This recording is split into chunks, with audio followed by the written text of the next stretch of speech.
तो वहाँ एक पुलिस अधिकारी खड़ा था। हिटमैन ने तुरंत अपना हथियार छिपा लिया और मुस्कुराते हुए बोला, हम तो बस मजाक कर रहे थे। लेकिन पुलिस अधिकारी ने डॉज के माथे से बहता हुआ खून देख लिया और पूछा, क्या यह आदमी तुम्हें धमका रहा है? हिटमैन ने चुपचाप डॉज को इशारा किया कि वह कुछ न बोले, क्योंकि इस खेल के नियमों के अनुसार डॉज किसी को सच नहीं बता सकता था। इसलिए उसने बस इतना कहा, सब ठीक है। पुलिस अधिकारी ने उसे पहले इलाज करवाने के लिए कहा और डॉज धीरे धीरे वहाँ से चला गया। हिटमैन बस उसे जाते हुए देखता रह गया। अब तक यह जानलेवा खेल 5 घंटे से चल रहा था।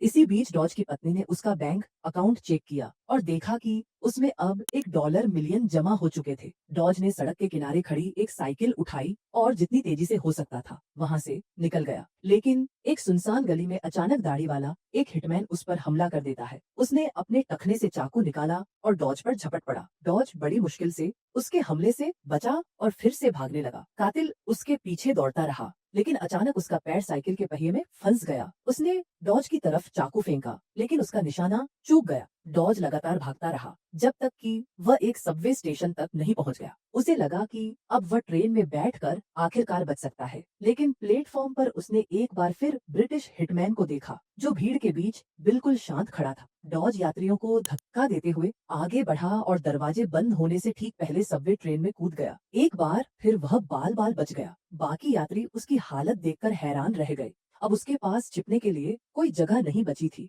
इसलिए वह एक चर्च में गया और आराम करने की कोशिश करने लगा। कुछ ही पल बाद उसकी नजर एक पर्दे के पीछे पड़ रही एक परछाई पर गई। डॉज ने सोचा कि कोई दूसरा हिटमैन उसे ढूंढते हुए वहां पहुंच गया है। वह तेजी से आगे बढ़ा, उस आदमी को जमीन पर गिरा दिया और उसे मुक्के मारने लगा।